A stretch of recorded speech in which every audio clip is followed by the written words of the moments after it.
Leurs Excellences, Messieurs les Premiers ministres des Républiques sœurs du Mali et du Niger, distingués invités en vos grades, rangs, titres respectifs, tout protocole respecté, bonjour et bienvenue au stand Koulouba, la présidence du Faso, érigé ici à l'occasion de cette 22e édition de la Semaine nationale de la culture.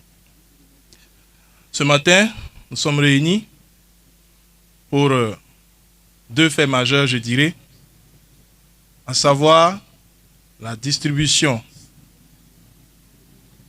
d'un recueil de tous les discours et prises de parole officielles de son Excellence le camarade capitaine Ibrahim Traoré, mais aussi et surtout le lancement officiel du manifeste de la Révolution progressiste et populaire. Il nous souviendra que le 1er avril 2026, nous avons célébré le premier anniversaire de la proclamation de la Révolution progressiste et populaire. Mais en fait, cette révolution a commencé depuis le 30 septembre 2022 avec l'avènement de notre leader et camarade, le capitaine Ibrahim Traoré.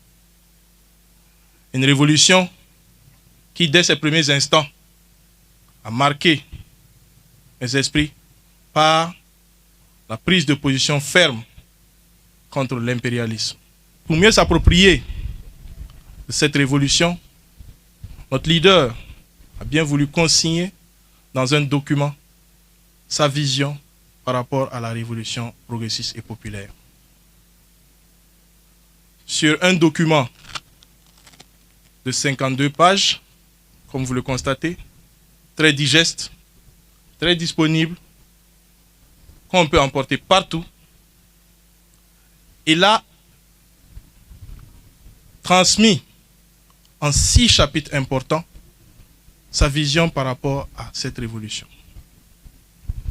Ces 6 grands chapitres se rapportent principalement à la vision de la défense nationale et de la guerre, au progrès socio-économique inclusif, au réarmement culturel, à la diplomatie et aux relations internationales, au renforcement de la gouvernance et aussi des problématiques sociétales. Ce manifeste, dans ses premières lignes, nous replonge dans un récit d'histoire. Histoire qui nous permet de comprendre l'organisation orchestrée par le colon pour nous maintenir dans le sous-développement que nous sommes. Malheureusement, accompagnés par certains de nos dévanciers à travers leurs actions de mauvaise gouvernance. Ensuite, il nous présente la société que nous avons aujourd'hui avant de se projeter vers l'idéal que nous recherchons, l'idéal auquel nous aspirons. Et c'est bien sûr cet idéal qui est planté à la première page de ce document. Je cite, « L'Eldorado que nous voulons, nous pouvons le créer ici. Nous avons confiance en notre population. » Fin de citation.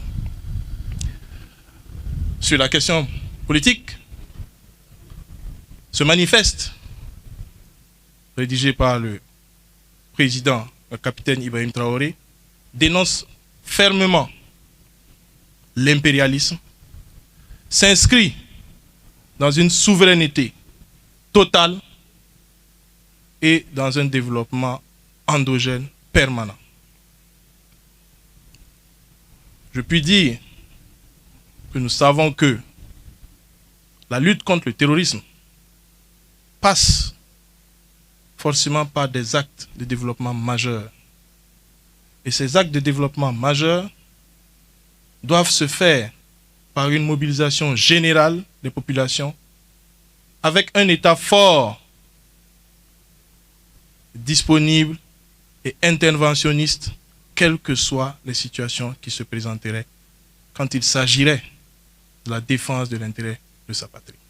Et nous savons également, au regard de notre société, que l'agriculture est pour le moment le socle de ce développement, tant par la condition de nos populations, mais également à travers une bonne partie de ses dérivés, à savoir la révolution agro-industrielle. Aujourd'hui, c'est donc inviter l'ensemble des populations à pouvoir s'abreuver de tout ce qui a été consigné dans ce manifeste pour mieux percevoir cette révolution et ne pas être seulement que des Burkinabés ou des Africains, mais être des acteurs dignes et intrépides quand il s'agit de mener le combat pour nos populations, mener le combat pour nos patries respectives.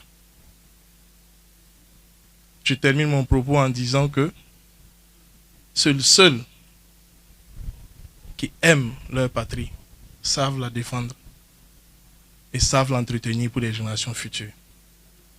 Enfin, les bénéfices, bien sûr, issus de cette distribution seront systématiquement versés au Fonds de soutien patriotique à mesure de continuer ce développement que nous avons engagé avec nos populations et pour nos populations.